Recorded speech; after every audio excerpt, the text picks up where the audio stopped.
Bratton. For those of you who doesn't know me, I'm Hernán Díaz Alonso. I'm a professor here at SCI-Arc. A dear friend and partner in crime in many things with Benjamin. He had a big bottle of water, so I think it's going to be long. So relax. It's not going to hurt, I hope. So I thought, being Oscar season and all that, to do one of those stupid, common, obvious jokes in the introduction, which is called Benjamin Bratton is a curious case. I know, not that clever, but I couldn't come with anything better and explain you in 5 minutes why. See, introductions aren't supposed to be personal. They're supposed to be some sort of clever critical comment of the work of the speaker. That is extremely complicated in this case, because Ben is usually the one who writes the clever comments and critical thinking in my works and books. So I couldn't ask him to write the introduction about himself, which may have been a good idea, but I thought for once I'll do the job. So this one is personal. Can we say that architecture would be better off without Benjamin? Probably, but it would be way more boring. Architecture is a generous discipline. It saves sociology from him. So we absorb him, and sociology will not have to suffer him. So that's how good architecture is. As I said at the beginning, Benjamin is a curious case. He's not a typical critic theorist.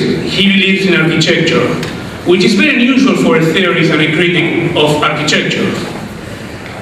He believes that architecture can and should do more than what the common sense dictates.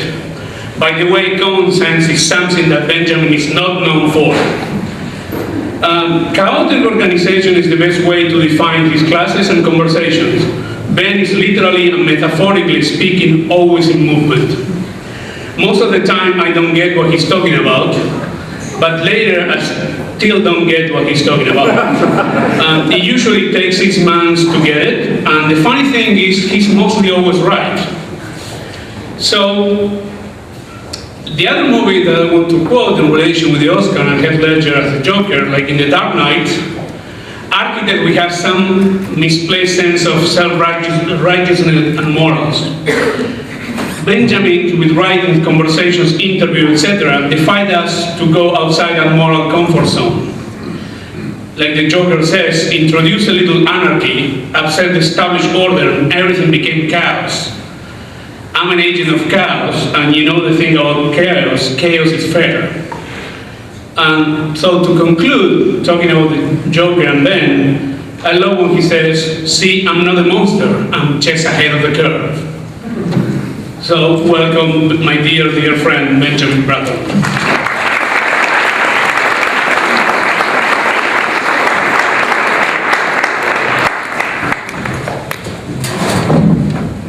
Thank you very much. More ways than one for your kind introduction to my work.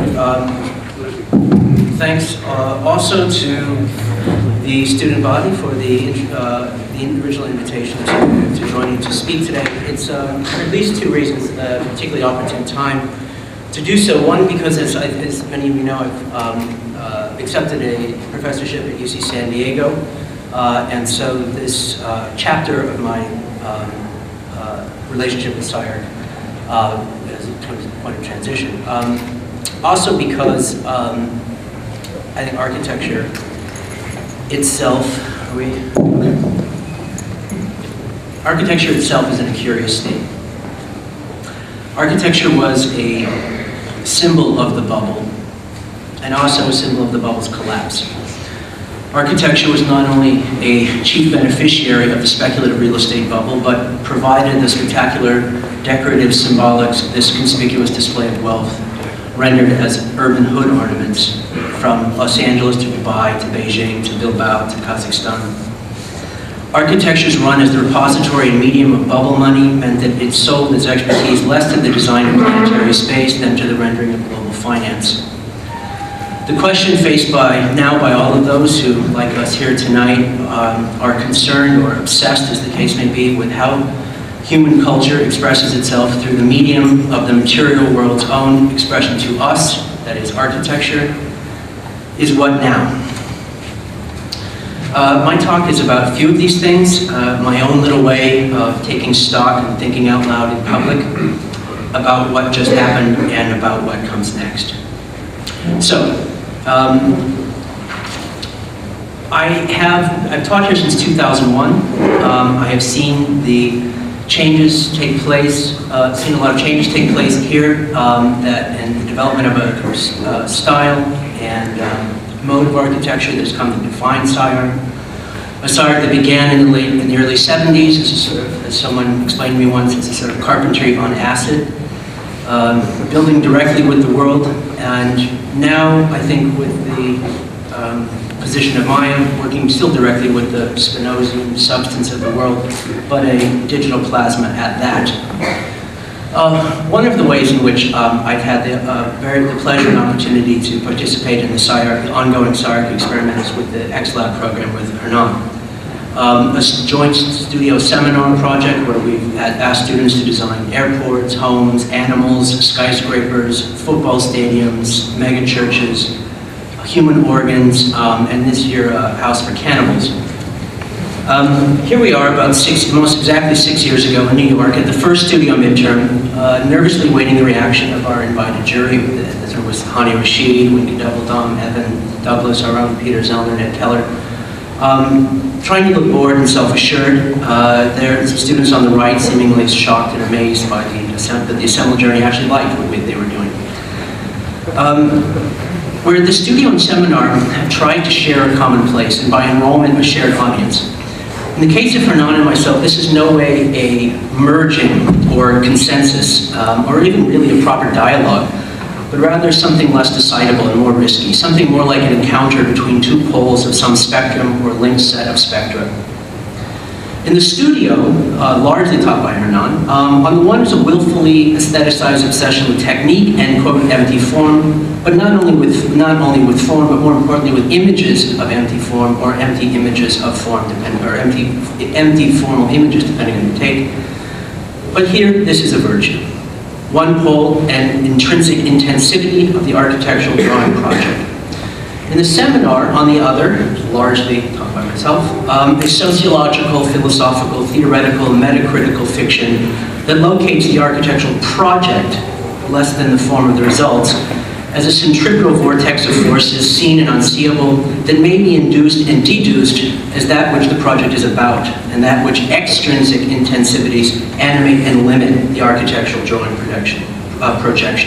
The students then are forced to triangulate a kind of middle that isn't even a middle, and forced to manage the unresolvability of these demands. Ideal training, I think, for anyone who would want to begin their own practice. It is not then theory as pre-production, as a sort of reframing of potential issues at hand for a critical exacerbation. And indeed, the project in that sense has perhaps vanished in a way. Nor is it theory as post-production, as a kind of retroactive expert historicizing and ranking of ideological efficacy or historical purity of an elite discourse using art historical methods, literary metacritical or optical tendencies, but a totally quixotic attempt to position the points and clicks of the design process as a mode itself of theorization, if not always critique, and of the theory critique as an intrinsic employment of extrinsic forces and conditions, which is to say, basically hopeless.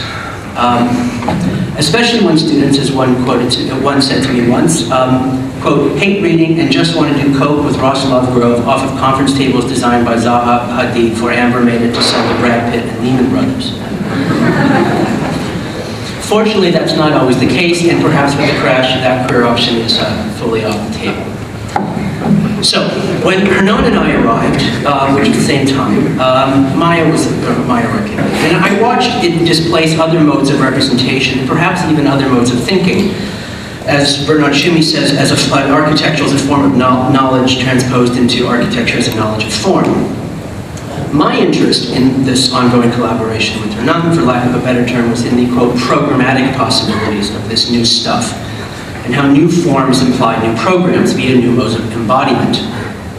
And I like to think that some progress has been made in since 2001, and not just an increase in the computational capacity of the designers, but sometimes late at night I'm not so sure. I took the here's some more work that you've sort of put together over the years. Late at night, last night I put together sort of a rough napkin sketch. I'm sort of curious to understand for myself exactly how much of this change, what is the increase in the computational capacity of the average X-Lab student. In 2001, an average processor, the Itanium Merced, worked at about 3.2 gigaflops, or billions of floating point operations per second. Which I figured out, if you figure it's 600,000 seconds per week, works out to about 9 million seconds per semester. So we have that many gigaflops per semester, which I think is probably a new unit of analysis. Today, the average processor works at 38 gigaflops, which is a ratio of roughly 12 to 1. Which means that today's student can do in one day what a student in 2001 did in 12. I like to think that the difference between the work on the right and the work on the left has more to do than just the increase in the capacity to produce intricacy, perhaps. When faced with hard questions such as these, I looked at television. Many of you, I'm sure, familiar with the Frank Gehry episode of The Simpsons, which I'd like to speak to sort of quickly here. And because I think there's actually a real lesson. You will recall Marge writes Frank Gehry a letter. Springfield needs a new concert hall. He kindly replies and produces this call for her, which, constructed thusly. However, things don't go so well. Begins as a concert hall, and soon things fall apart.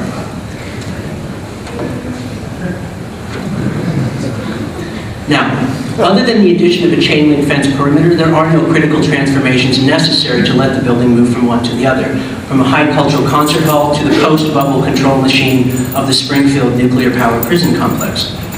And I believe this is, in its way, a credible prophecy of the fate of this style. Post-Bilbao, we saw the unfortunate enrollment of architecture in the service of a delusional speculative capital and of a globular convolution, involution, and continuous surface geometries as perhaps the signature style of this culture of a cancerous faux luxury.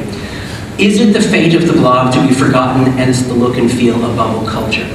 I am interested in investing the question to determine that, in fact, the answer should be no. But what has happened? Let's recap. You may remember this commercial for Dassault. Their work here, architecture is their thing. Now we move this over here. So, oh, no, can't just pass the allergies. Cannot stand the clients. No, we can move this. What if I did that? You move this around. Wait a minute. Oh, see, flow, circulation, flow, always good. We stop it, move it up here. Oh, hey, what are they doing? Okay, we can figure it out, see. We can move this. Oh, power, energy, great, more flow, flow's good. Wait, what are you doing? What do you have this? Okay, see, we did this, we did that, and voila, see, plants. Very good, very good. And as usual, the principal gets the credit.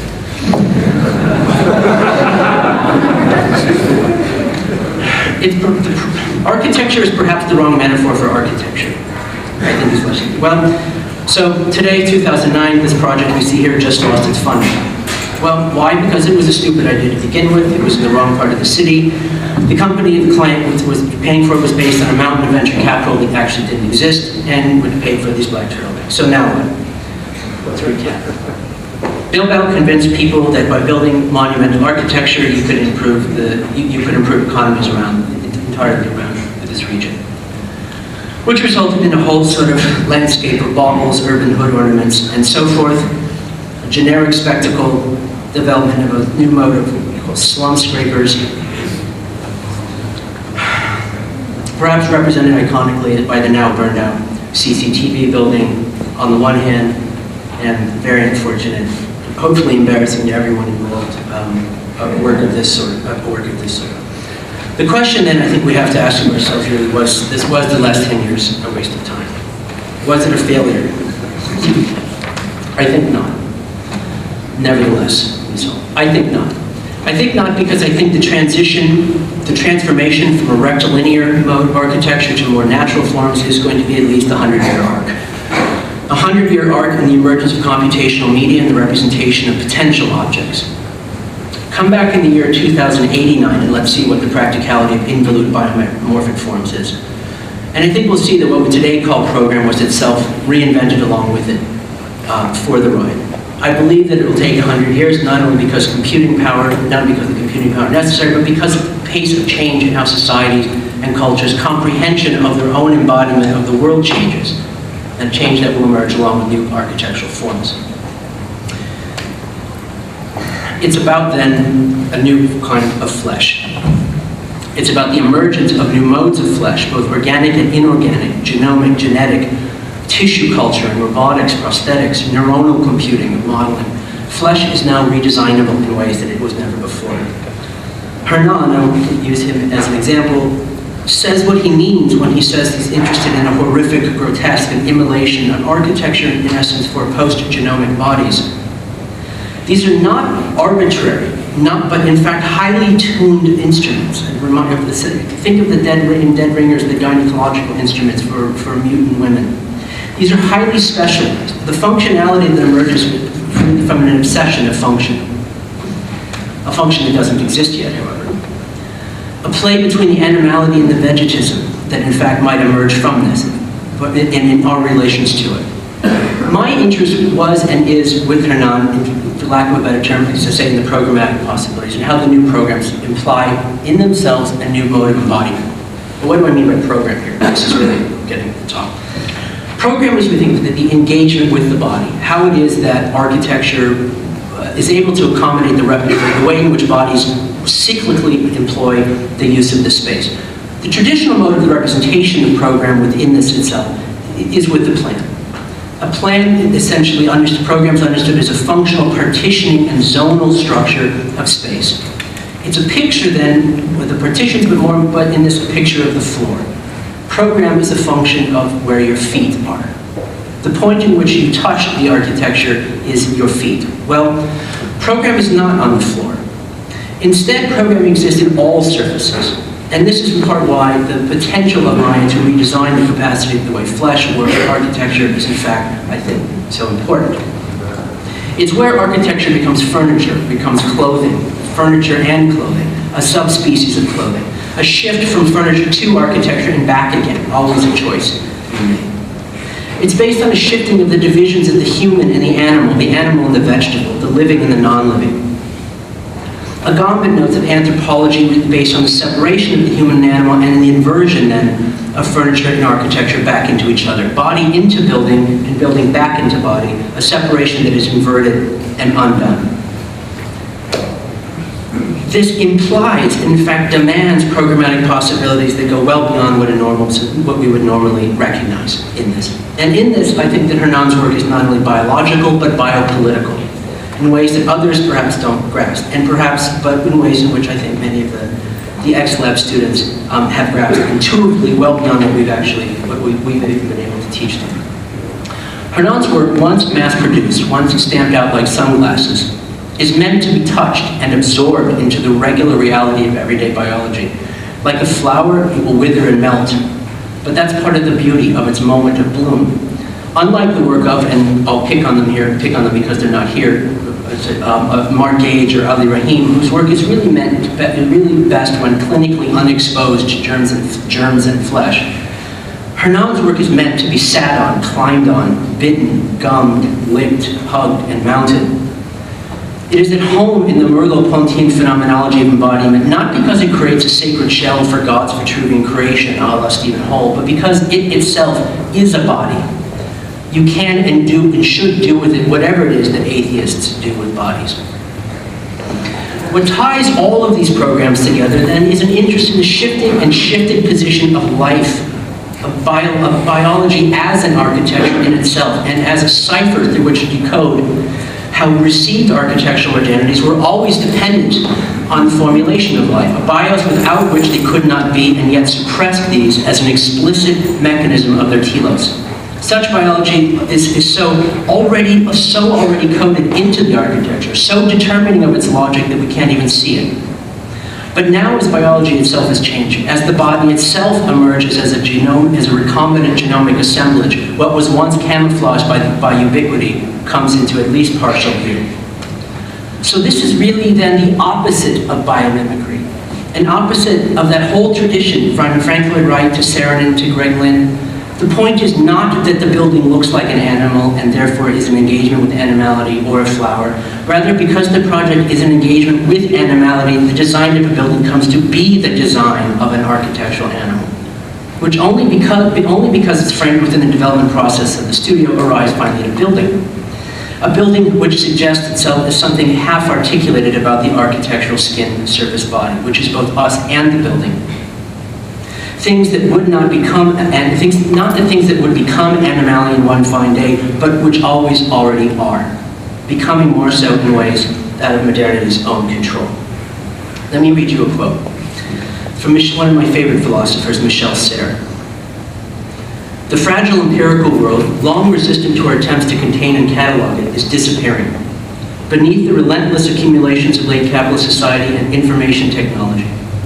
Data has replaced sensory pleasure. We are less interested in the taste of a fine wine than in the description on the bottle's label. What are we, and what do we really know when we have forgotten that our senses can describe a taste more accurately than language ever could?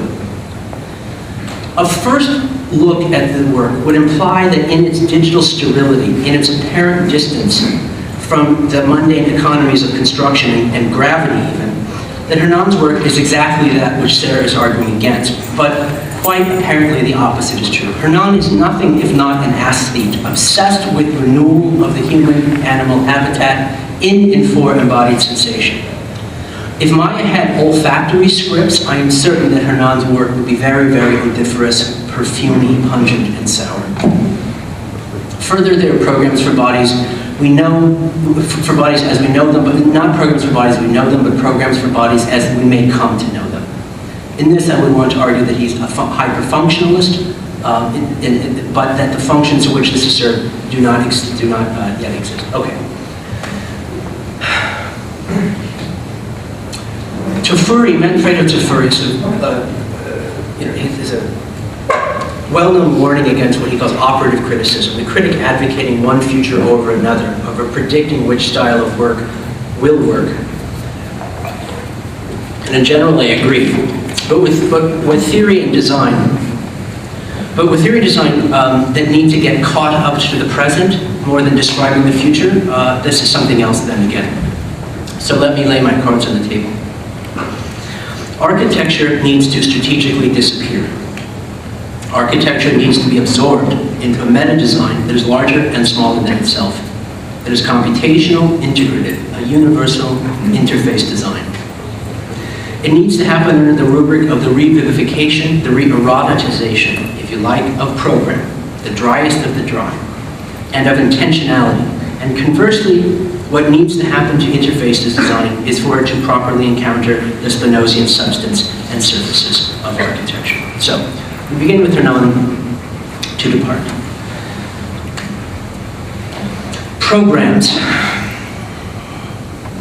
Programs, architectural programs, television programs, computational programs, political programs, and so on, anticipate repetition in advance of themselves and condition this as an arrangement of space and flow.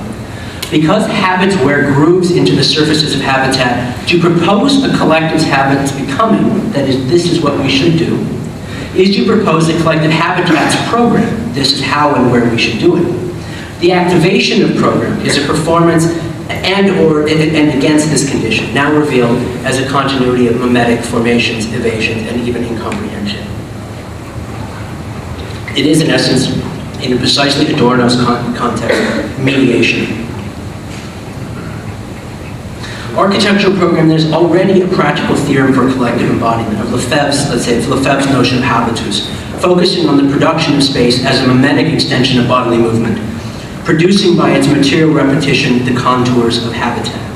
In the plural, such spatial practice results in the channels, monuments, and activities of the city, a collective artifact of spatial life. Among such collective habitual productions is the border and the boundary of the city, the edge system of membranes that governs internalization and externalization. Some urbanisms identify such interfaces as an effect of the cellular integrity of the collective spatial practice and an organizing force generated from within that which gives form to the city, filling up its boundaries with internally originated space. Others, myself, see urban form as a diagram of forces without which we could not carve the city without their gravities. The resulting building serves as a meta-interface for all of these, a tangible configuration of ideal contact and interplay. So it is also to architecture as a public discourse of imagining spatial alternatives that we turn to for an imaginary of socio-technical and aesthetic alternatives as to what direction such interfaces may take. The extant built form is then the highly aestheticized logistical machine in situ. Before a building is a building, it is first a projection. It is a projection of a virtual possibility, and as a proposal, a narrative display of imagery that would frame, classify, and narrate the organization of forces. The question then, and is really the subject of my talk, is how program becomes an image, and perhaps more importantly, how images become program. Is it possible for architecture to program itself out of the corner it has drawn itself into? Let's take a look then quickly at some of the ways in which we do image program. Section and plan, left and right.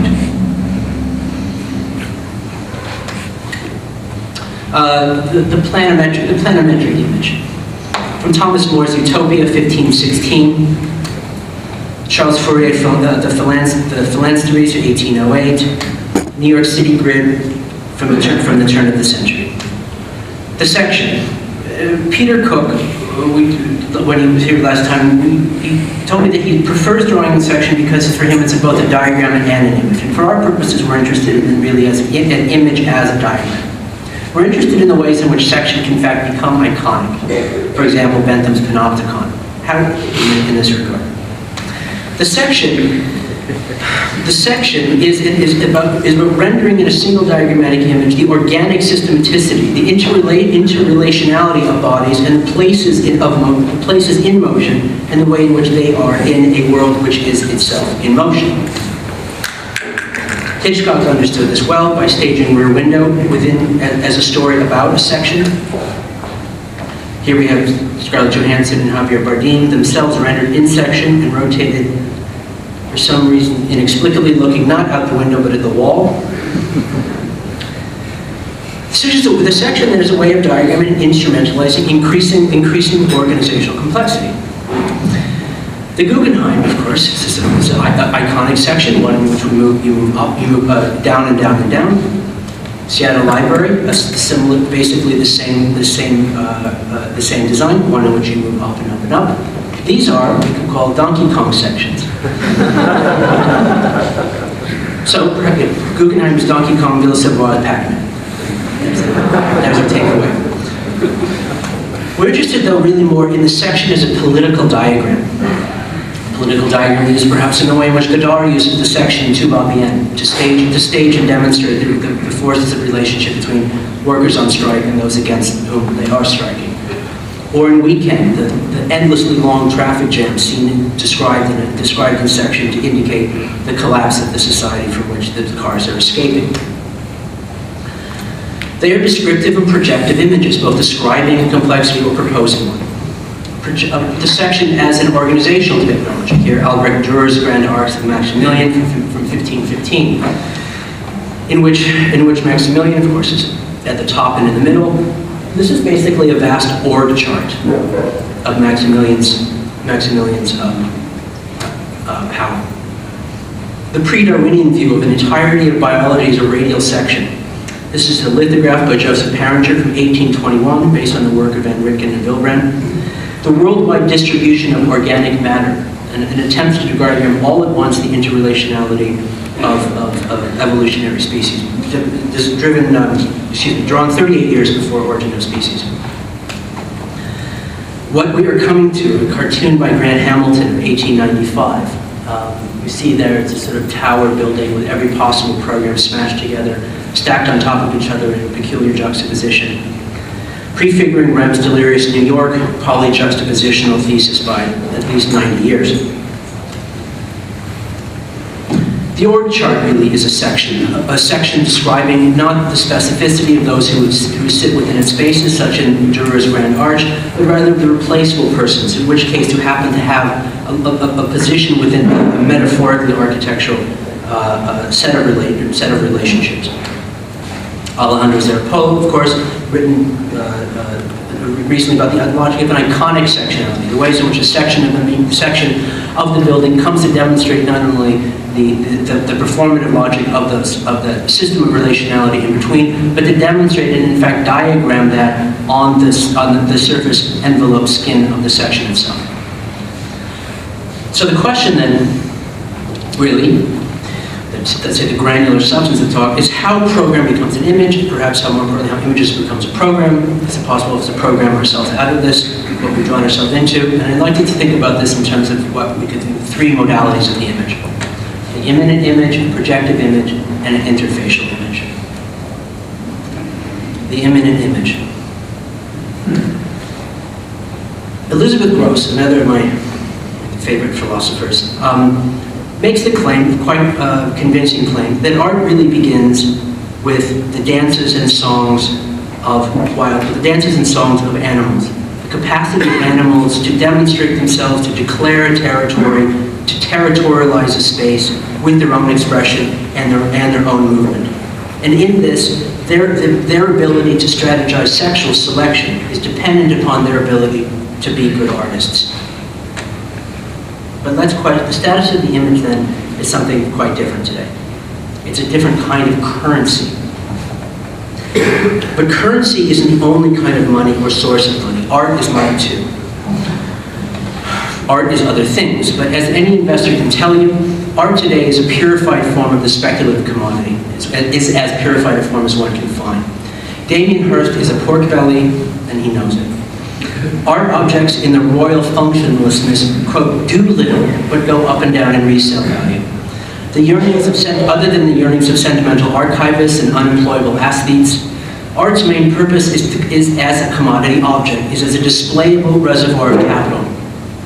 In addition to registering an intensity of affect, art is a good place to park and launder money, which is partially why sons and daughters, wives and boyfriends and girlfriends of shady international arms dealers and junk debt financiers are such an important part of the art scene. The circulation of bad money, however, not only carefully distorts the calibrated central bank monetary policy, it dilutes the authority of the state's monopoly on the very value that binds the economy into a society. By doubling or tripling this into a polyopoly of competing substances and competing media, competing currencies of the real, the very authority of money to author the system of value and exchange begins to unravel. And with that, so go the social ties that it bound. Nobody knows what any of it is worth. And today, this is much more than an academic consideration. The bursting of the bubble is a bursting of the signified of money itself, the totemic ontology of objective value. Whatever money is, it is less that than it was the year before.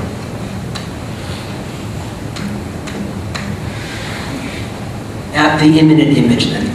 What is the impact then of digitalization on the imminent image, on its capacity to produce the affect of which we're speaking? This is the work of Thomas Rush, compressed JPEGs, blown up then to quite large then again. The data image is then not only about the image of data, its code as actual direct sensate substance, but in fact a substance in and of the world. But even in this substantialization of the data image, this is not what frees it from the abstractions of exchange values. It is not what guarantees its capacity to control its own abstraction. For example, another project, the K Foundation, the KLF2, as a piece burned £1 million, went to an island in the North Sea, burned £1 million, filmed it. And this became the piece. Money is data. Art is data, art is money is nothing, now what? If you Google Jackson Pollock, The very first result is a site by the artist Miltos Manetis that uses flash code by Stamen Design that uses a splatter method used by Jackson Pollock. On that site, jacksonpollock.org, quote, Jackson Pollock is translated into a set of recognizable instructions, a range of gestural techniques simplified, transmitted, and made available to any creature capable of poking and clicking a mouse. This is art as software more than software as art. But what makes jacksonpollock.org more interesting is that it turns the agency back onto the audience. The artist, Manetis, doesn't make Pollocks. He doesn't even make the flash code. He makes the situation in which you make the Pollocks, in which you can do nothing but make Pollocks, no matter what you're trying to point, click, or type, just more Pollocks. The pun that unpuns the first. Here, the software that had floated from Janet Sobel to Jackson Pollock to Warhol to every post-war freshman painting major is synthesized into a clear algorithmic frame that no longer relies on the artist to produce content, because that's what users and audiences are for. On the economy of art, this leaves us in an intractable situation. On the one hand, software wants to be free, and as the substance of the art object becomes procedural and informational, the singularity of that object as a guarantee and guarantor of authenticity of a work starts to dissolve. What is the value of risk in this? Well, try this. Take a banknote from your pocket. If you wish to do this, you certainly can do it. Take a banknote from your pocket, tear it up into little pieces, and stack those pieces into some nice pattern. What have you done? What have you destroyed? There's one less yen, euro, dollar, mark, whatever in the world than there was a few seconds ago. But what are those really? Of course, most dollars, to take the example, do not physically exist as currency, but as abstract blips in recombinant databases. So is the dollar bill really a dollar? Or was it a representation of a, quote, dollar, a flat green token of some metaphysical financial substance with remote origins and ontologies? I don't know, you tell me. Currency, like money, is both substance and medium. It is a value incarnate, and it mediates the value of the things we exchange through and as money. This note is equal to that card, this note is equal to that chair, and so on. Exchange value, currency as medium, money as currency, are both for the most part issued by national or transnational governments, and not cities, banks, museums, casinos, supermarkets, or nomadic warlords, though each of these can and do sponsor other kind of loyalty currencies. Furthermore, the legitimacy of money and the legitimacy of the issuing nation are pretty much the same thing. As one goes, so goes the other. And this is why counterfeit money, counterfeit art, counterfeit architecture is such a big deal. Money is data, art is money is nothing. Now what? Especially because it takes money to build buildings. It takes affectively intensive images to motivate money to do this. The projective image. In art, the image is an immanent copy, or it is within a representational logic. It refers only to itself, or it refers to itself as a copy in the Platonic sense of a direct experience. In architecture, the building is a result of the image. The actual habitat is a re-rendering of the virtual image, now as tangible molecular matter. It refers to something outside of itself, something projected forward into a diagrammable future. Architecture is always a chain of translation and re-representation, the play from the virtual into the real, the virtual into the actual. The issue then is one of causality, of the actual and the representational. Which causes which? The image as a copy of the real, or the real as a copy of the image? This raises a more fundamental issue that lies, in essence, at the heart of a philosophical problematic of the productivity of the virtual, which is obsessed Deleuze, Zizek, Deleuze, everyone. Either the logic of sense, of the immaterial becoming as sense event, is the effect of bodily material processes and causes, the logic of the radical gap between generative processes and its immaterial sense effect, or the logic of becoming is the production of beings. Either the sense event, the flow of pure becoming, is the immaterial effect of the intercation of the bodily material causes, or the positive bodily entities are themselves the product of a purified flow of becoming. Either the infinite field of virtuality is an immaterial effect of the interacting bodies, or the bodies themselves emerge, actualize themselves within this field of virtuality. Kind of wave collapsing into particles economy, a virtual possibility into realization? Do the interlacings of the actual, the real, the particle, the digital give rise to the effect or affect of immaterial virtual that could arrive but is now only autonomous sensation? Or does the virtuality, a wave, an analog continuity constitute a search field, a phase operation of potential diagrams of the real that at and as an event collapse into actualization? That is, does the real make the virtual or does the virtual make the real? Zizek wants this to be an idealist material debate all over again, but for us, we map this across architecture, that is, and as the architectural image of what is to be. What is projection then? To say the projected image. What is projection? Well, two very well-known quotes, and we'll give some help with this. One, first, Marx from the German ideology on the camera obscura. Consciousness can never be anything other than a conscious existence, and the existence of men is their actual life process. In all ideology, men and their circumstances appear upside down, as in a camera obscura. This phenomenon arises just as much from their life historical processes as the inversion of objects on the retina does from their physical life processes. That is, the imagination is programmed. Things are too dreamlike. The next, from Derrida, 1989. Today, perhaps because we are too familiar with at least the existence, if not the operation of machines for programming invention, we dream of reinventing invention on the far side of the program matrices. For us, is a programmed invention still an invention? Is it an event through which the future comes to us? The imagination is too programmed, it's not dreamlike enough. That is to say, prophecy. There is, in very important ways, an intractable relationship between projection and violence. There are at least two forms of house that we're working with here. Two modes of potus, of the power that organizes the house. The real, the cleaved, the house of the partition that gives body and force to the law. And on the one hand, and the imaginary, the prophetic house yet to come, that gives form to the law yet to be. The law as a representation of the house, the projected image. In Freudian theory, projection refers to a defense mechanism, whereby forbidden thoughts and impulses are attributed or transferred to another person or thing, rather than to oneself. The channeling of anxiety displaces some wish originating from within, relocating it onto the surface of something else, ascribing the agency of that wish to the surface as well. It's an identification process moving from the inside to the outside. The cinema, on the other hand, is another kind of projection.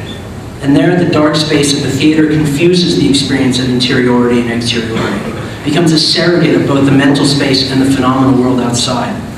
The act of viewership is itself a kind of forgetting of the world and a prostheticization of sight and thought into the projection apparatus, with a temporal and spatial flux of the cinematic image, both screens, in both senses, concealing and revealing, and configures an embodied experience of the world.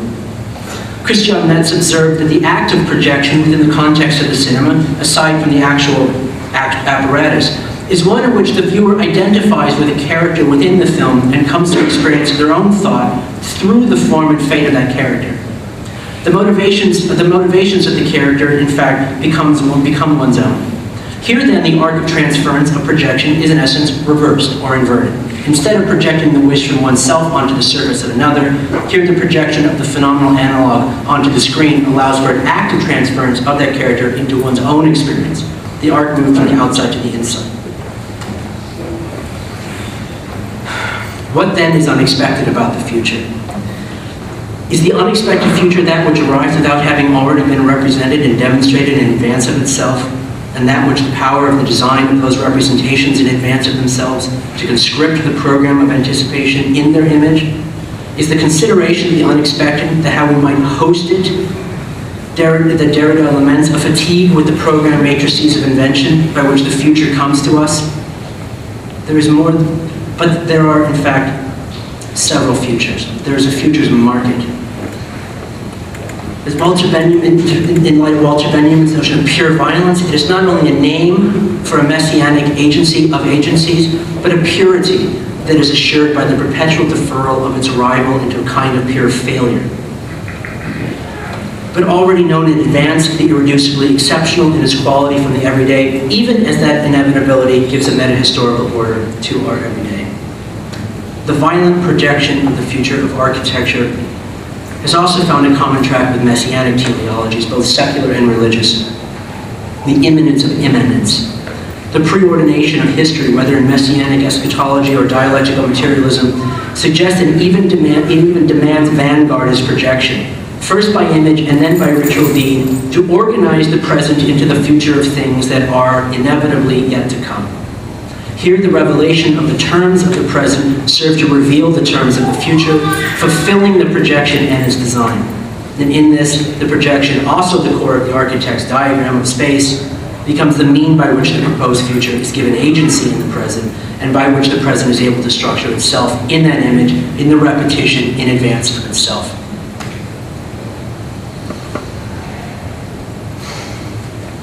Architecture is a medium, and long been a medium of popular projection and of becoming.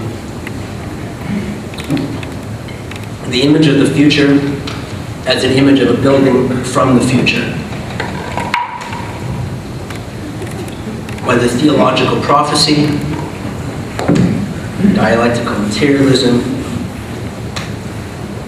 a capitalist teleology, ideological competition to colonize the territory of the future, consumer convenience and epistemologies of marketing, from an ideology of personal expression of leisure to control and convenience, and in all of their own ways, personal maps of a utopia or a dystopia. After Jameson, a mode of cognitive mapping, of simply making sense of what already is. 9/11, among all the other things that it was also a moment of an explosion of the architectural imaginary, of what happened, what should replace what happened, and to make it using architecture to make sense of what was irreducibly an architectural event. My favorite series of proposals after 9/11 was in fact a user-generated competition with CNN.com, where they asked everyone to send in their own proposals for what they think should go at the World Trade Center site. And they received on the order of 27,000 entries, which is still up on the website. Quite curious. Something to do with gay, Zionist, Tesla enthusiasts.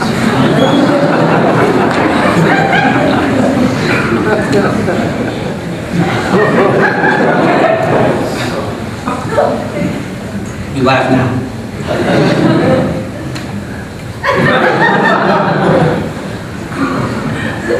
And perhaps most remarkable, an ad from the Palestinian Airlines that ran in 1975 probably would not run again.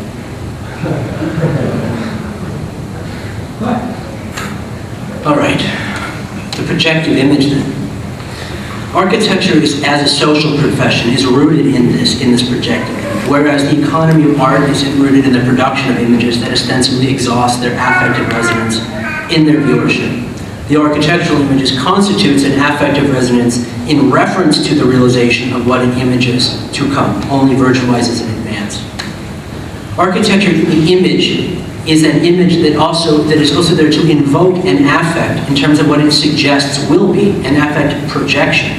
That is not the sterile image, but neither one produced but what to come, but instead one produced in the immediate by the sensation it provokes about what has not yet happened. It is then both a double affect, both the resonance of the image itself and secondarily in the deferred experience of a potential future, and yet is only for the realization of the secondary, eventual reality that is able to charge and monetize its image-making capacities. Artists sell images, architects sell buildings by making images. One is about the event of seeing, the other the promise of an event of being. And in this deference, of course, works by a technique of miniaturization and eventual decompression, of the production of the miniature that will be scaled later, as one fine day, into the large. Thomas de Man's miniatures.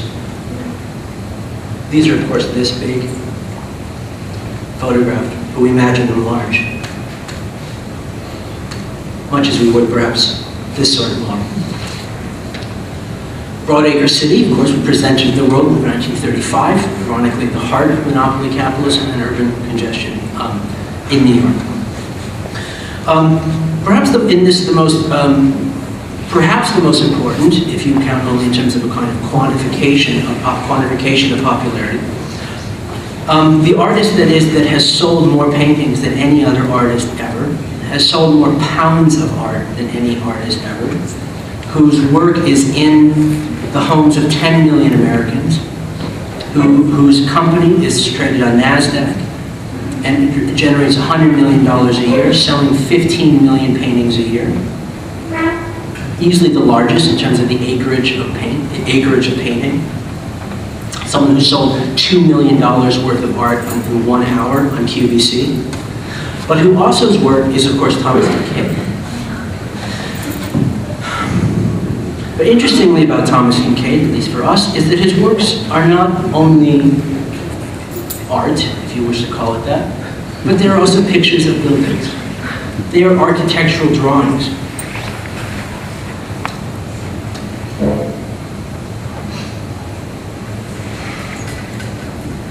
There's also a Thomas Kincaid community near Vacaville, where the buildings, the paintings themselves were devirtualized into an actual housing community. We also then, other thing, we'll sort of wrap this section. There is also this, of course, the New City project, Peter Frankfurt, Greg Lennon, and Alex McDowell. What we might think of an inverse Bilbao effect, where Bilbao was about the iconic image of architecture circulating around the world and motivating economic realities. The attempt now is to produce those images in advance of the project itself, so as to organize or magnetize in some way, centripetally, capital, interest, and culture around the project itself, so that the image can work to monetize the building, the artifact, into reality. Projective program, in fact, turns into itself. Then, the interfacial image, our third and last mode of the image, where the real and the virtual converge. The real into the virtual into the real. A diagram not of something that has or will happen, neither imminent nor projective as much as it is instrumental, though imminent and projective as well. In fact, I want to concentrate on this mode of the image. It says because I think in a way it has the most productive potential for architecture and for architecture's productive demise. In a way, we can think of the interfacial image as a kind of diagram, but a diagram that has become so intensified with computational capacity that the diagram, in fact, is able to work as an instrument to control that which it diagrams. The chain of signification representation works both ways. It becomes the building element of any kind of digital city, techno environment. If we're going, think back to Rainer Banham's call for the same sort of processes and environments. But here the work is not between the virtual. I don't mean between that which is software and that which is hardware, but rather is a city of interfaces. Interfaces hard and soft, architectural and software. It is a projective image in that it promises a kind of vicarious causality, not as a picture of form, but as an actual image instrument that you can use. Not an affective sensation of pictorial reference, but one of real sensual experience, directly into and onto the real as a superficial effect, more than a functive directly or a percept-functive convergence.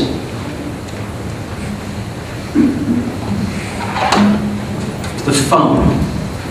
If the program is not on the floor, then where is it? Well, one place it is in your hand. There's roughly 6.7 billion people in the world. 3.5 billion of them use a phone. Nokia sells on the order of 1 million phones per week, which averages to about 16 phones per second. The phone is and will be the first computer for most of the world. Computation will be first experienced by most of the world as an embodied cognitive extension, something that exists as a capacity to control the world directly. Sitting in traffic on a Los Angeles freeway, looking at my edits for this essay, I'm reminded of Joan Didion's revelation that this is the most authentic Angelino social experience. We're not going anyplace, all lined up behind our windshields. We are all already there. Today, bumper to bumper, we are also now on our phones and PDAs, taking meetings, texting, emailing, Googling, checking on this and that, editing essays on our iPhones. This is the home and office. We don't need to arrive because we're already there. If this was your home, you would live here by now. This is a grid that segments and enables an inertial sort of mobility. Ensconced in our furtive provisional networks, the car isn't the primary technology of mobility anymore, however, even in LA. It's gone the way of the building. By the time Reiner Banham had arrived, the car had eaten LA. Now the phone has eaten the car. How can we properly then theorize this digital at the scale of the city? First, it's not really about newness. Foundational, even primal conditions are now reanimated. Layering effects, invisible information made visible, physical computation, collapsed distances, remote control, etc., that can't be reduced to a new digital sheen in an old analog world. I think of Sanford Quinter's allegory of digital plasticine. Humans as a species have evolved little in the last 100,000 years, and hardly at all since the appearance of writing. Our senses, our inherent built-in media, are the same as those that allow us to survive the predatory rhythms of the primordial savanna. And in the city's very real landscape of information production and reception, those same rhythms persist in communication with our new media and augmented cognition. Architecture is at least partially tuned to these. Reiner Banham's call for a more intense technologization of the disciplinary doxa, blending urban and cybernetic programs, is a now permanent feature of the discourse. And any such programming of this perceptual space casts the digital city as a shared nervous system. And today, the rupture of digital information networks through the membrane of the city into the open view of the people and their mobile screens relies on the body's capacity to proprioceptively map its own displacement in real and imagined geographies. If the first function of the city is proximity to people, markets, goods, transit, information, the smart digital handset condenses the city itself into an extensible software plus hardware platform. Globally, more people own mobile phones than regularly access the web through other means, and for most of the world, as said, their first computer will be a handheld one. Computation will not arrive to them as a desk-bound or even lap-bound experience, but as an active network linking speech to data for ambulant gesturing bodies moving through active worlds.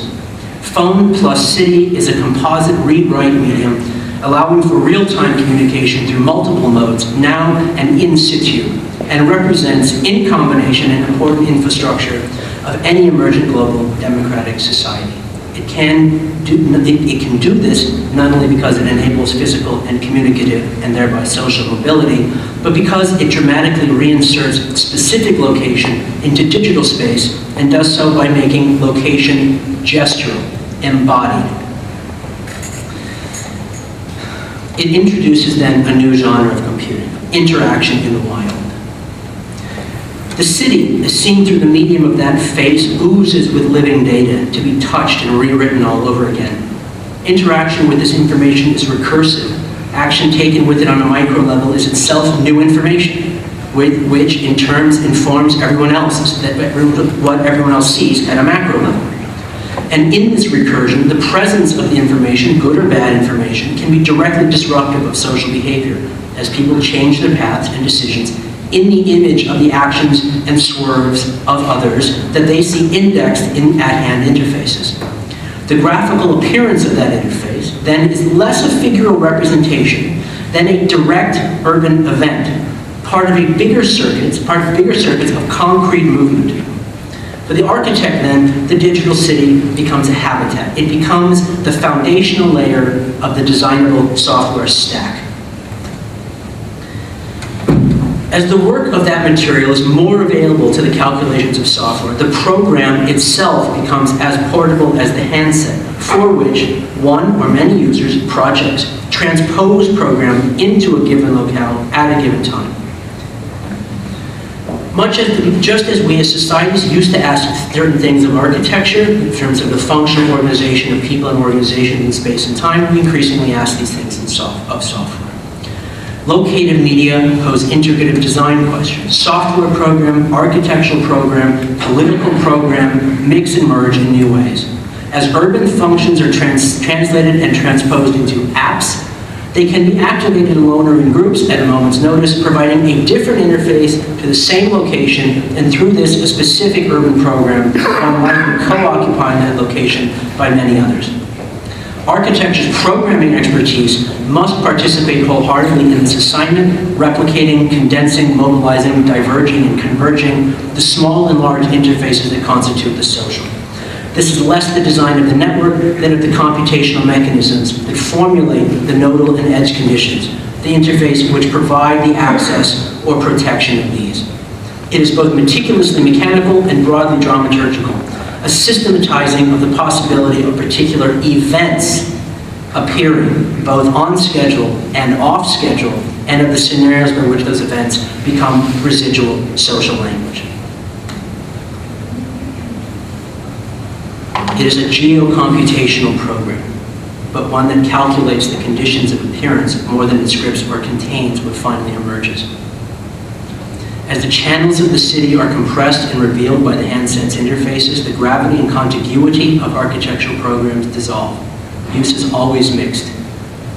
This city requires a logic of program that is less like an OMA sectional diagram and more like the iPhone deck itself. The sectional stacking of many discrete zones of behavior into a single envelope that gives way to exterior and exterior sites that can be activated in any number of different ways by different people using different software. For the traditional urban zoning project, the rhythm of programmatic, social, and behavior discontinuity is dense, but each is bound to its restricted zone in planimetric or sectional space. But in the digital city, zoning becomes much more problematic. Zoning in the traditional sense becomes less enforceable and even self-defeating.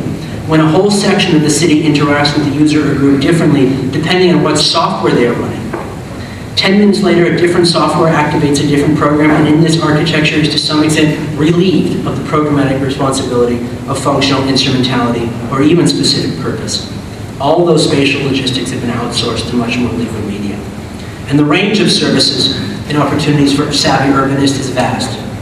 From location-aware augmented reality viewfinders, macro sensing and reality mining of composite crowdsourced behavioral data, citizen activists using GIS and mass market geo-browsers and plugging open map layers into their Ruby and MySQL applications, real-time disease outbreak visualizations and real-time micro-governance of biopolitical swarms, traffic control sensors and toll booth hacks, individually reconfigurable interior partitions, collapsing rooms and even floors, proprietary parking apps, post-Twitter apps, keeping one always at the tentpole center of his or her concentric and now minutely reflexive social networks, bus bench RSS feeds, pigeons that blog, lifelong syncing car, phone, home, cloud, in-pocket web servers, real-time traffic, congestion and crime data patterns informing personal routeware, point and scan barcode readers, 4.5-inch Bloomberg terminals, instant carbon footprint visualization, real-time voice-to-voice language translations, location-based serial cinema, Google Habitat, a service streamed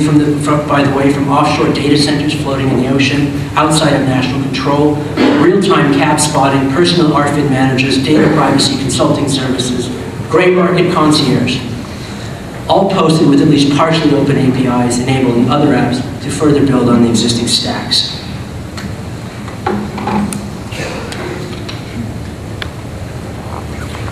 I'd like to propose an experiment then. One half of all architects and urbanists in the entire world should, as of now, stop designing new buildings and new developments altogether. Instead, they should invest the historical depth and intellectual nuance of their architectural imaginations into the design and programming of new software that provides for the better use of structures and systems that we already have. It's a simple matter of good content management. The other half, the control group, may continue as before.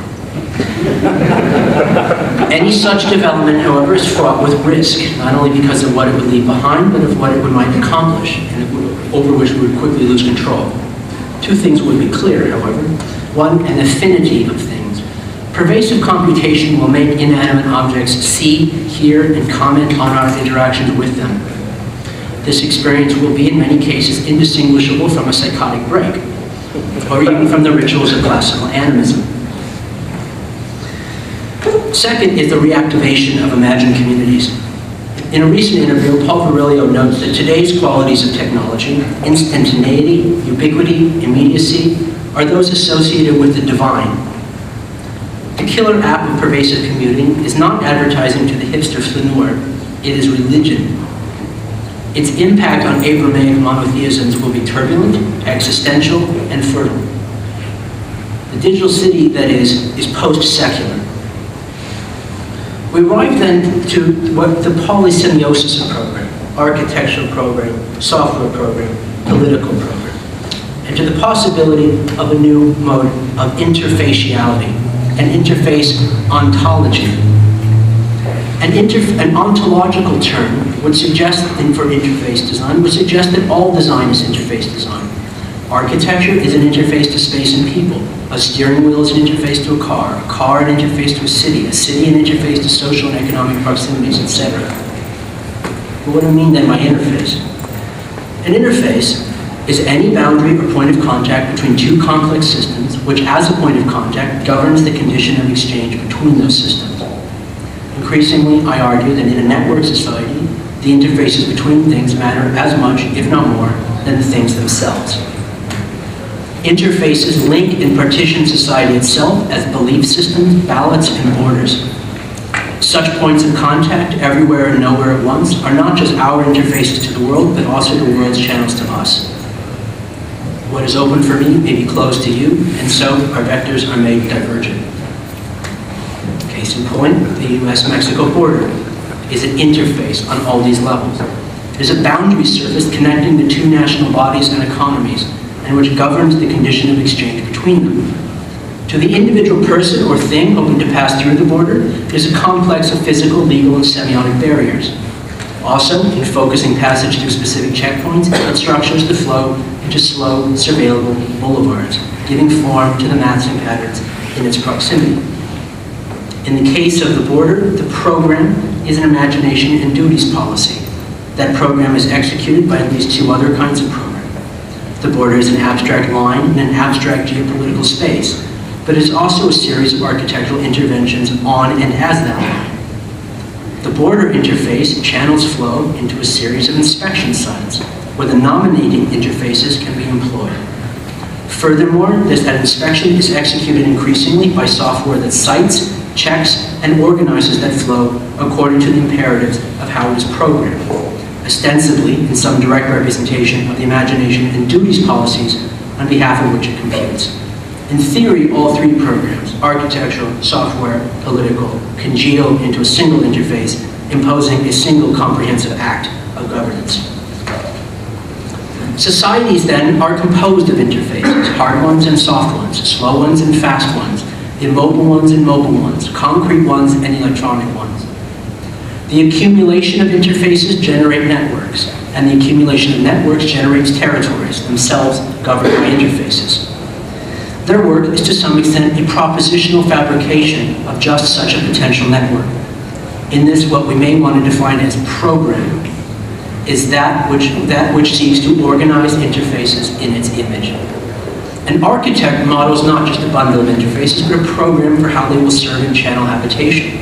A software designer configures computation, not just as a mountain of calculations, but as a culturally practical instrument with which significant words, numbers, and images can be rearranged and revalued. Outside design studios, official institutions, and everyday people busy themselves remaking the world every morning, reconfiguring it, and being reconfigured by it, according to the interfaces at hand, and any number of imaginaries for how they might be. Interfaces require activation to perform, and networks require interfaces to incorporate.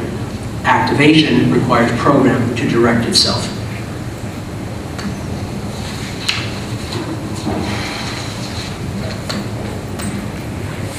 In conclusion,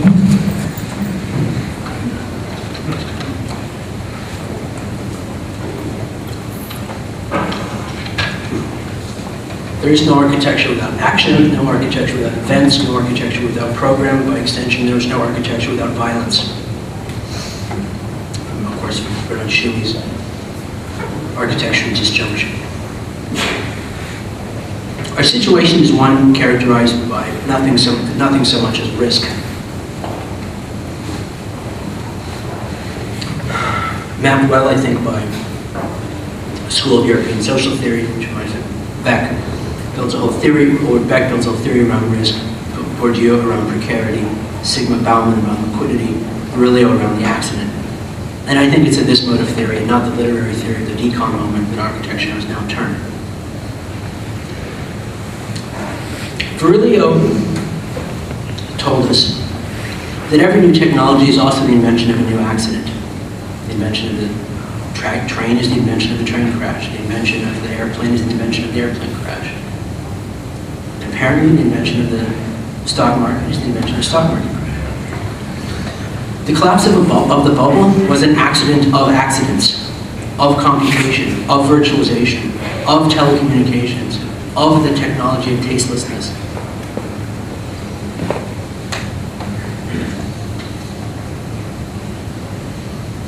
And the interfacial image is its own accident. You recall the terrorist attacks on Mumbai a few months ago? It was interesting to understand, to find out that the attackers used quite extensive and sophisticated array of at-hand geo-computational media, satellite phones, even Twitter feeds, to keep in contact with each other. And to understand in real time their position in relationship to the city. At the same time, those who were stuck in the midst of Mumbai, in the midst of the attack, also employed Twitter as a way to keep in contact with each other. Many of us watch these events unfold by watching in real time the testimony of people experiencing them as such. That is, in every accident, a new technology. It's not just that every technology produces a new accident. Rather, every accident produces a new technology. But really then, what now? What does architecture do now that when every city is Dubai, every company is Enron, every customer is Paris Hilton, and every client is Rick Caruso?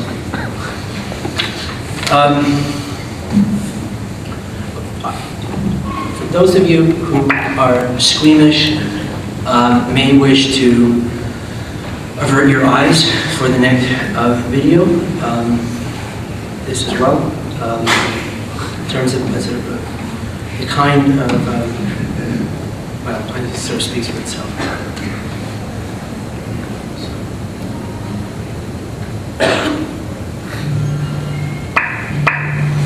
Why architecture used? Well, architecture is one of the great arts. It's the mother of the arts. It includes life. It's a spiritual discipline as well as a technical discipline. It's about leaving something which is permanent. I was very impressed by Abu Dhabi, its history, its dynamic development, the fact that it's a place with incredible aspiration. It's a place creating the future. I was inspired by an open hand, the hand of generosity open to the world. And at the same time, the wave of the future. Well, first of all, it's uniquely related to that spectacular master plan on the canal, across from the Corniche, visible and situated in such a way that it will become sculptural form, visible form in 360 degrees. To be an icon, the building has to be rooted in Abu Dhabi. It has to tell the story of the place. It has to link the visible and the invisible. It has to show what is on the ground and what is in the sky. And it has to become a building that connects itself with the hearts and souls of people. Sorry, I had to see that. Architecture is one of the great... I'm not saying that Riskiness needs to commit suicide. Nor am I not saying that. I'm saying that this mode, this unfortunate mode of architecture, the useless money-grubbing, royalty-sucking, self-serving, self-congratulatory, pandering cheeseball, bullshit mode of architecture needs to commit suicide, or it will take the whole planet down with us, with it. The phase of civilization in which the Libeskind were allowed to operate without supervision is over. So what now? Well, let's consider three scenarios, both of which, some of which assume that to some extent the emergency that we're designing for may be the wrong one. So place your bets accordingly. Scenario one, this too shall pass. This phase in the uncomfortable shift towards a more intensely integrated disintegration in network geopolitics will all eventually plateau. The misery will come to an end. It will be temporary. It will end not like Nazism ended, but more like how disco ended. And when it does, we'll be glad that we did not redress our cities in embarrassing fashion of an emergency. Scenario 2. Asymmetrical warfare becomes the very basis of global network society. Finance terrorism is integral, if also indecent. As decentralized challenges to decentralized systems, it is war and counter-warfare meaning that will not end because it cannot end. The stakes are just too high. The fight over the ontology of money cannot be deferred, but rather refought. Scenario 3, a positive scenario. The soft and hard interfaces blend, that the ability of software is to somehow, and our more intelligent design imaginaries for it, somehow miraculously result in a triumph of reason and passion, and a final marginalization of conservative retrograde fantasies of libertarian neuroses. Good luck with that. 4 then tax for architecture within this.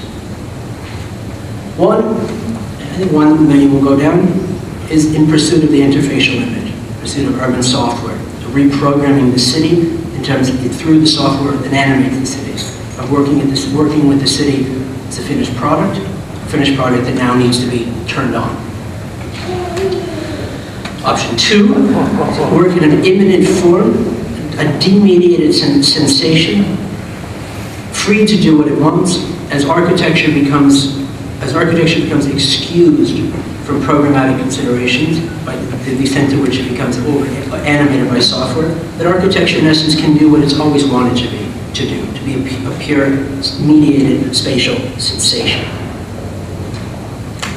Option 3, architects transform themselves into infrastructural designers and specialists. OMA's wind farm project, perhaps the most, has sort of quickly and opportunistically demonstrated the move in this direction. 4th, what I'm most interested in really is subtraction, strategies of subtraction.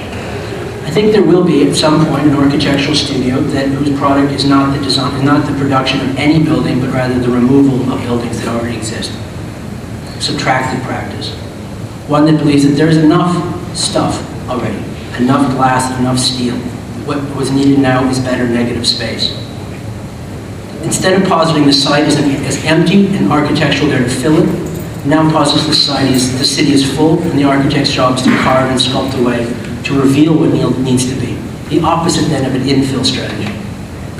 It begins with the assumption that information is not expensive, and your business is not to generate it, but that information is ubiquitous, and your business is to give it form. The Howard Rourkean impetus to build, to create from the belly of the architect as a form-producing womb needs to be displaced by something more properly mathematical, by which additions and multiplication is joined equally by subtraction and division as operators.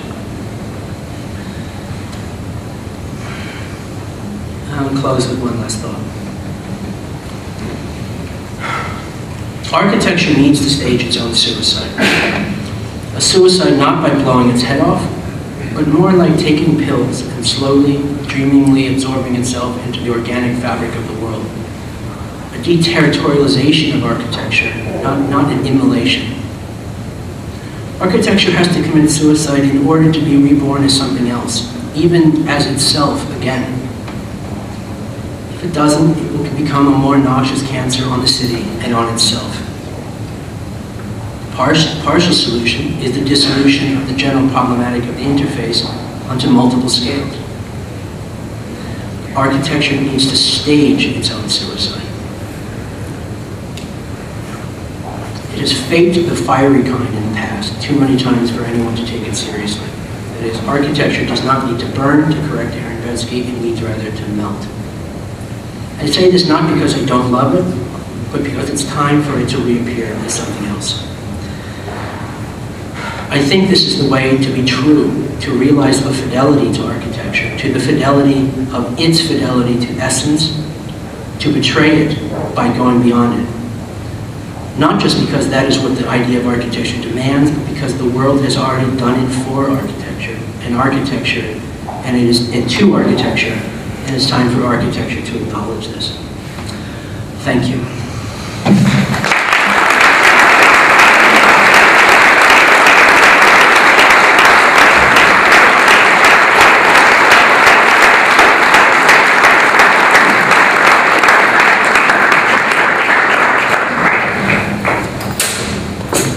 I would very much like to take some questions.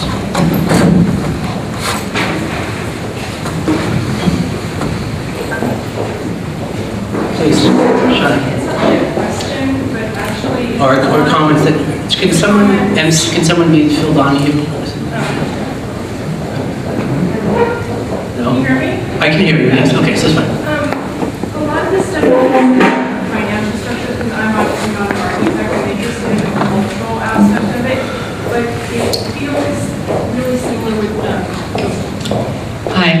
It feels to me really congruous with this kind of return to barter that's going on. I don't know. I mean, that's something I'm In Russia, yeah, there's a, yeah. and here as well. And I was just wondering if you, I mean, if that's something that you had thought about in terms of the dematerialization and the reevaluation Well, of society. sure. Yeah. No, I think it's an excellent point, because what barter refers to, barter reemerges in the context in which it's in the ontology of money because it vanishes, right? The dollar, what does the dollar refer to? What is the context of value? Well, it's a more pedestrian Marxist analysis of the value of money is one in which the use value of the object is essentially more foundational to its exchange value, the exchangeability with this as well. I suppose in a way, there may be a tendency just to be overly optimistic about the return to barter, the return to an idea that some kind of prelapsarian essence of the object or the substance and its pure use will save us from everything else. I think in general at this point, if we fell into a complete barter system, barter should be a pretty shitty situation. But barter and also fractional ownership. Sure, that's a different thing. Which, it's a different thing, but it's also part of the sort of the reevaluation. I'm very interested in essentially service models, right? Where we move from models in which people sort of take ownership and complete total possession over things, and more to which there's a shared service ownership at this point, right? In the same way that like MP3s, you don't need to necessarily own the album. Right, you don't need to own a power drill, right? A drill is used for like 2 minutes in the course of its life, right?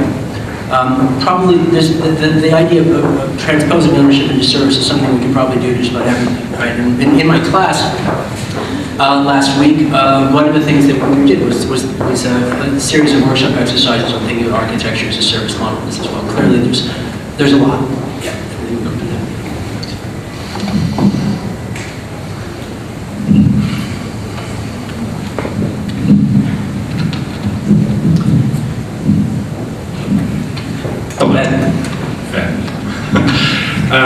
I was just curious, one of the things that sort of always comes up in the talk of this activation of an informational system in architectural space is the politics of literacy. Yeah. And the fact that, one of the things that, in your sort of example of the Geary Hall becoming the nuclear-powered prison, there's those types of transformations of the authority in a space, digital domain can happen even faster and without real even understanding that transition. So I guess I'm wondering what you're thinking in this sort of the way in which this move is happening, the way in which we're sort of reinventing the practice as a set of interfaces. One of the things about an interface that's interesting is that it actually hides the model behind it, right. potentially. Well, it's inevitably a condensation.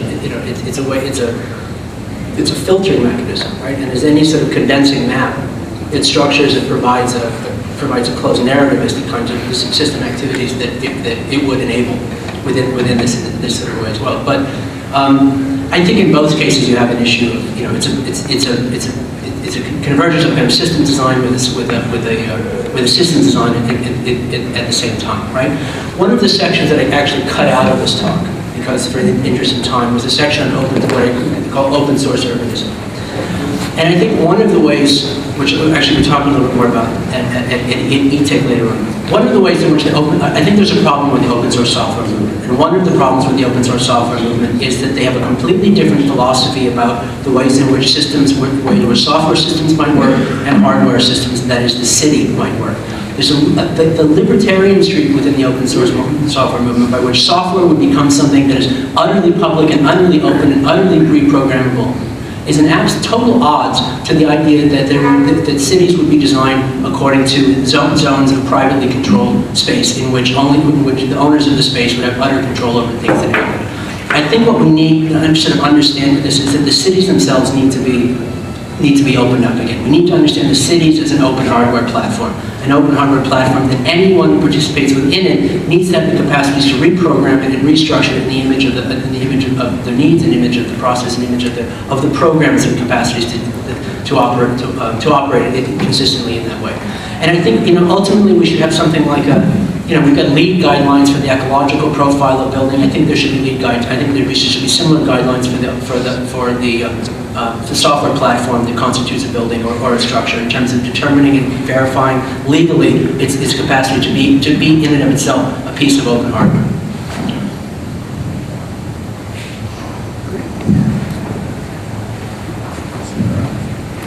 You got a microphone? Where's the microphone?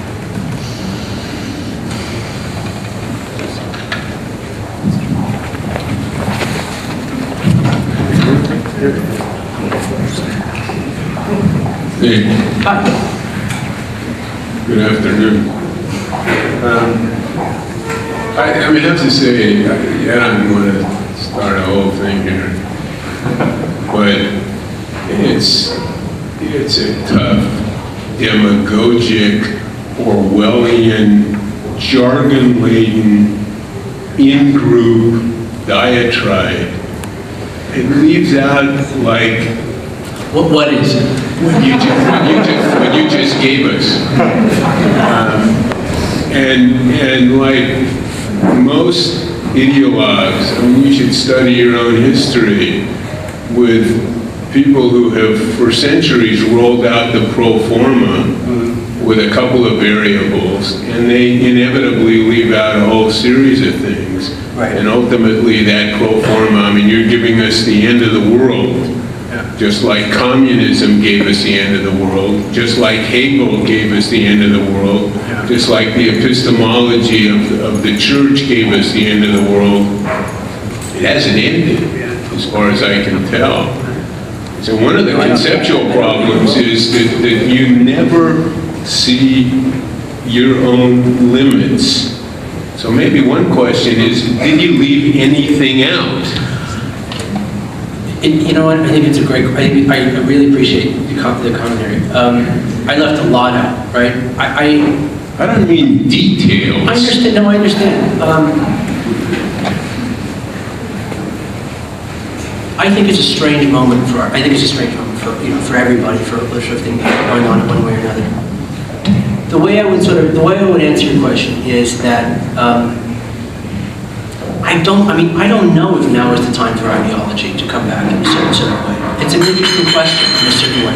What to the extent to which we will witness a return to ideology, and whether or not ideology will have a kind of revivified function that it might not have had before, as a way to give a kind of narrative potential to mobilize and give structure to a set of systems that are now completely in disarray. I don't know. It's a possibility. I certainly don't have the program just considered. But you see, even that comment, everything is in disarray. But is everything in disarray? What's in disarray? Information. You talk about, what the hell is information? Yeah, well, as soon as I plug into Dick Cheney's blog, that information? I didn't know this. Huh? Is that information? I feel. You don't have to. I know. Let me ask you this way. Design. I think of design in terms of its etymological derivation from designate, to designate. The object that gets designated is a means. The thing that you make, the shoe, the car, the hat, the building, whatever, is a means. I think really to designate something else. To designate the thing that uses it, that employs it. That makes use of it. I think it's time, to be perfectly honest, I think it's time for design to step up and start designating. Designating not just objects, not just small things, not just pretty things, not just shiny things, but in fact, the social as an object of design in this regard. I'm not apologetic for that. but definitely left out, certainly a lot. I don't do Well, something. what I meant was that not so much the minutia, but for instance, since it's hard to follow all of that because it's sort of recitations of people you love and I guess you assume everybody loves. There are other people off that list that have a very different perspective. Sure. There's a sort of airport book guy by the name of Samuel P. Huntington. You know Huntington? Yeah, Clash of Civilizations character. Yeah. Yeah, not. I think he died recently, but he said it's sort of Harvard policy. Yeah, I'm more familiar with. Yeah, not. And his argument, which is at least an interesting hypothesis, is that where we're going is not where we haven't been, but, and this is not an advocacy, this is an analysis. Yeah. Your advocacy conforms to your analysis. There's something you like, and you produce evidence that seems to make it come true. Huntington is a different kind of guy. I guess if he had his choices, he might argue differently, but he was less interested in arguing for something that he had an affinity for, or he loved, or he valued. He said, it's an interesting argument. Clash of Civilizations is a pretty, there's a very clear sort of motive, a very clear judgment. Tomorrow is yesterday. Yeah. Well, that I agree with. But Huntington's yesterday is definitely not mine. Yeah, but it's not his either. Well, it's one Your tomorrow is yours. I think I'm talking about a kind of analysis which it's like, with all respect, a Bob Stern building. Before you hire him, you know what the result will be coming out the end. And I think what interests me is a kind of journey where you don't know what's coming, which means you can't rattle off all of the evidence which ratifies your perspective, because at the beginning of the lecture everybody knows what's coming out the end. I'm not saying what Huntington says is so. Yeah.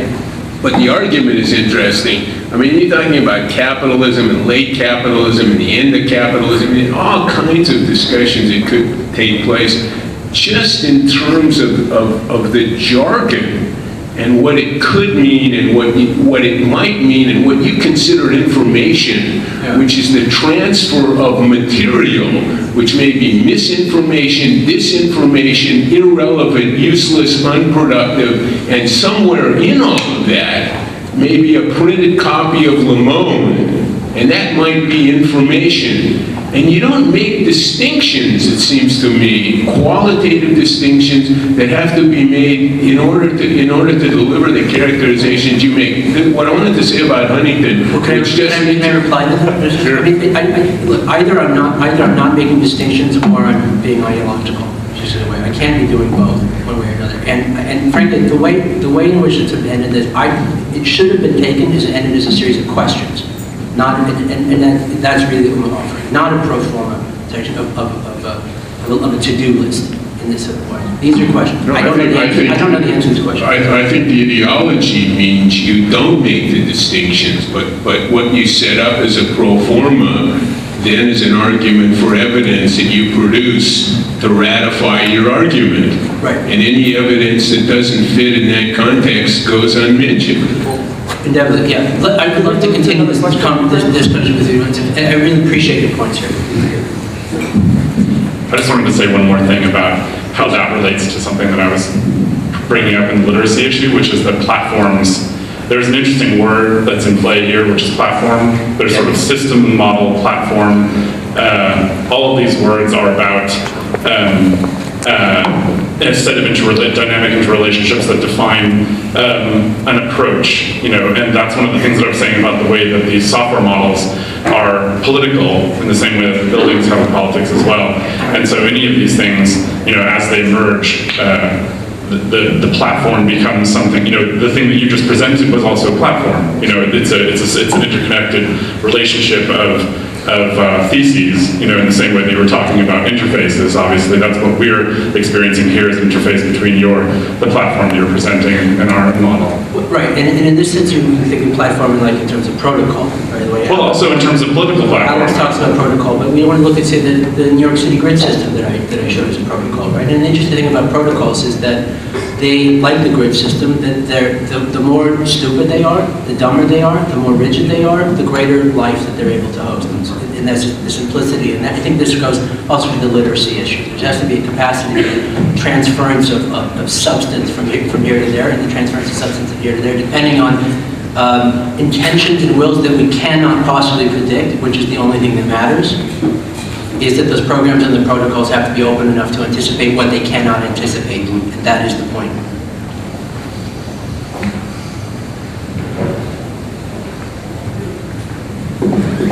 One more?